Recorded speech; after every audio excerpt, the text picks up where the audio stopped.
परिचय। प्राचीन काल से ही हमने सूती, सन, ऊन और सिल्क जैसे प्राकृतिक तत्वों से बने कपड़े पहने हैं, लेकिन विज्ञान के आने और अनेक परीक्षणों के साथ आज हम विभिन्न प्रकार के संश्लेषित रेशों के कपड़े देख सकते हैं। इस पाठ में हम संश्लेषित रेशों के सामान्य गुणों और हमारे दैनिक जीवन में उनके महत्व के विषय में अध्ययन करेंगे। उद्देश्य। इस पाठ के अंत में आप निम्न करने में सक्षम होंगे: संश्लेषित रेशों और इसके प्रकारों पर चर्चा करना, संश्लेषित रेशों की विशेषताओं का उल्लेख करना, संश्लेषित रेशों के विभिन्न उपयोगों की सूची बनाना, संश्लेषित रेशों के विभिन्न लाभ एवं हानियों का उल्लेख करना। संश्लेषित रेशे और इसके प्रकार।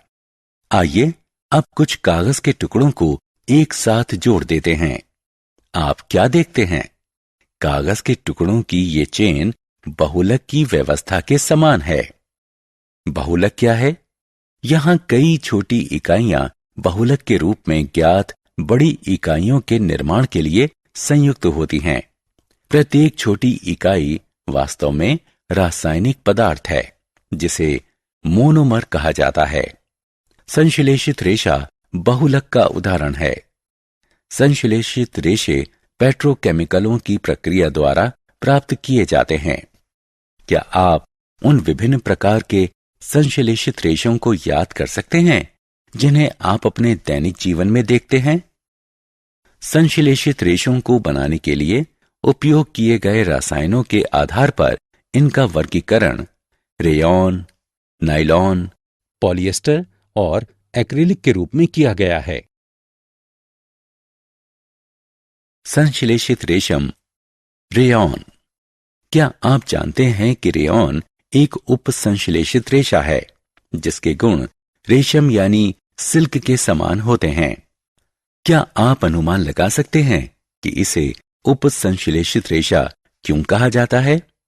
यह एक मानव निर्मित रेशा है जो प्राकृतिक संसाधन लकड़ी के गूदे की रासायनिक अभिक्रिया से प्राप्त किया जाता है। क्या आप जानते हैं कि रेयॉन को कृत्रिम रेशम के नाम से भी जाना जाता है? यह रेशम से सस्ता होता है लेकिन रेशम के समान बनाया गया होता है। इसे रेशम के रेशों के समान बुना जा सकता है और विभिन्न रंगों में डाई भी किया जा सकता है। रेयॉन को चादर बनाने के लिए सूत के साथ और कालीन बनाने के लिए ऊन के साथ मिलाया जा सकता है। नायलॉन क्या है? क्या आप जानते हैं कि प्रथम पूर्ण संश्लेषित रेशा कौन सा है? जी हां, ये नायलॉन है। सबसे पहला नायलॉन का उत्पाद ब्रेसल्स वाला टूथब्रश था।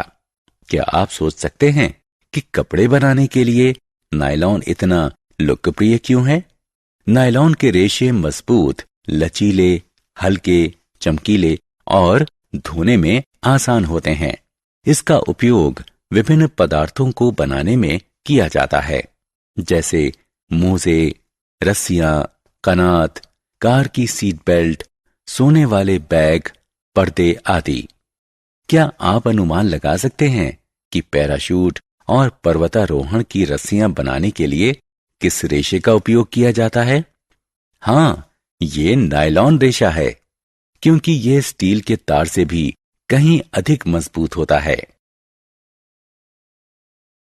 पॉलिएस्टर क्या है? क्या आप केवल पॉलिएस्टर शब्द को सुनकर अनुमान लगा सकते हैं कि यह किस तत्व का बना होता है? पॉलिएस्टर शब्द पॉली और एस्टर से आया है। यह स्पष्ट है कि ये एस्टर की दोहराई गई इकाइयों से बना होता है। आपने निश्चित रूप से ऐसे लोगों को देखा होगा जिन्होंने सुंदर पॉलिएस्टर शर्ट या अन्य वस्त्र पहना हो।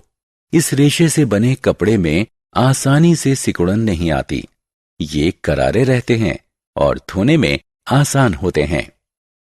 क्या आपने कभी टेरिलीन के बारे में सुना है?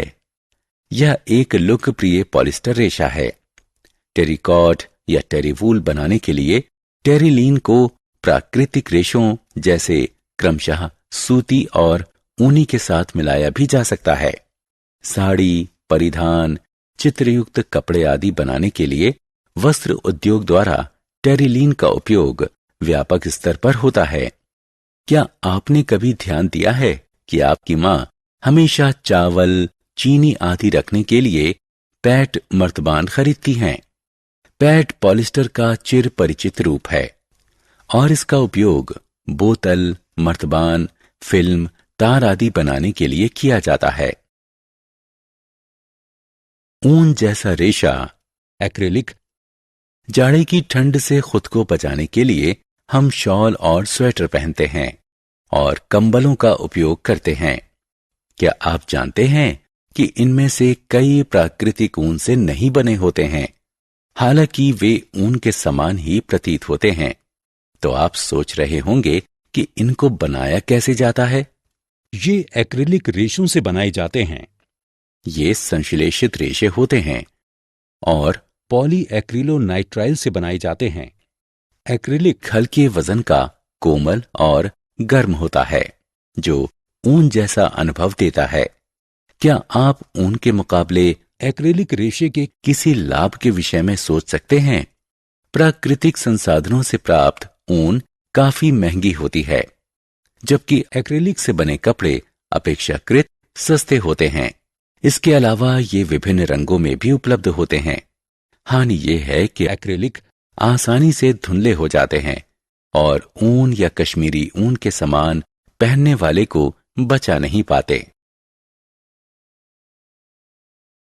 संश्लेषित रेशे लोकप्रिय क्यों हैं? अब तक आप जान गए होंगे कि वो क्या है जो संश्लेषित रेशों को प्राकृतिक रेशों से अधिक लोकप्रिय बनाता है। आइए संश्लेषित रेशों की उन विशेषताओं को दोहराते हैं जो इनको हमारे बीच इतना लोकप्रिय बनाता है। संश्लेषित रेशों के उच्च मजबूती के कारण ये आसानी से बिना टूटे भारी वजन सह लेते हैं। ये टिकाऊ होते हैं। इन रेशों से बने परिधान कम पानी सोखते हैं, अतः जल्दी सूख जाते हैं। संश्लेषित रेशों वाले परिधान में आसानी से सिकुड़न नहीं आती, इसलिए ये पहनने में आरामदायक होते हैं। संश्लेषित रेशे से बने परिधान में काफी लचीलापन होता है, जिसके कारण इनको आसानी से खींचा जा सकता है। ये कम खर्चीले हैं, अतः पहनने योग्य होते हैं। इन रेशों से बने परिधान आसानी से उपलब्ध होते हैं और इनका रखरखाव आसान होता है। संश्लेषित रेशों से हानियां। क्या आप जानते हैं कि संश्लेषित परिधानों के कई लाभों के साथ साथ कुछ हानियां भी हैं? संश्लेषित रेशों को गर्मी में पहनना तकलीफदेह होता है, क्योंकि ये हमारे शरीर की ऊष्मा को सोखते हैं और पसीना नहीं सोखते। साथ ही हमें सलाह दी जाती है कि हम रसोई में काम करते समय या दिवाली जैसे त्योहारों के दौरान पटाखे चलाते समय संश्लेषित रेशों से बने परिधान ना पहने, क्योंकि ये आग आसानी से पकड़ता है, इसलिए इनको पहनना खतरनाक है। आत्म मूल्यांकन। स्तंभ क के विकल्पों पर क्लिक करें और मिलान के लिए स्तंभ ख में दिए गए संबंधित विकल्प पर क्लिक करें। सारांश। आइए हमने जो सीखा है उसे संक्षेप में दोहराएं। संश्लेषित रेशे बहुलक होते हैं। उत्पादन के लिए उपयोग किए गए रसायनों के प्रकार के आधार पर इनका वर्गीकरण रेयॉन, नायलॉन, पॉलिएस्टर और एक्रिलिक के रूप में किया गया है। ये आसानी से सूखते हैं, टिकाऊ होते हैं, कम महंगे, आसानी से उपलब्ध होते हैं और इनका रखरखाव भी आसान होता है। इनका उपयोग कई वस्तुओं को बनाने में किया जाता है, जैसे रस्सियां, कनात, कालीन, चादर, मर्तबान, बोतल आदि।